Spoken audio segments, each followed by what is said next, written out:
বন্ধুরা, কত বড় কলার গাছ দেখেন একবার। আর এই কলার ছড়িটাকেও তারা প্যাকেজিং করে ফেলেছে। প্যাকেজিং করলে কলায় দাগ কম হয়, একবারে ফ্রেশ থাকে। এটা হলো আখ।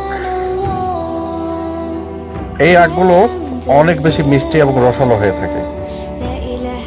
এই আখের চামড়াটা কালো। আর এগুলো হলো সিডলেস লিচি। এই লিচির ভিতরে কোনো প্রকার বীজ নেই। এটি খেতেও অনেক সুস্বাদু। আর এগুলো হলো কিউই ফল।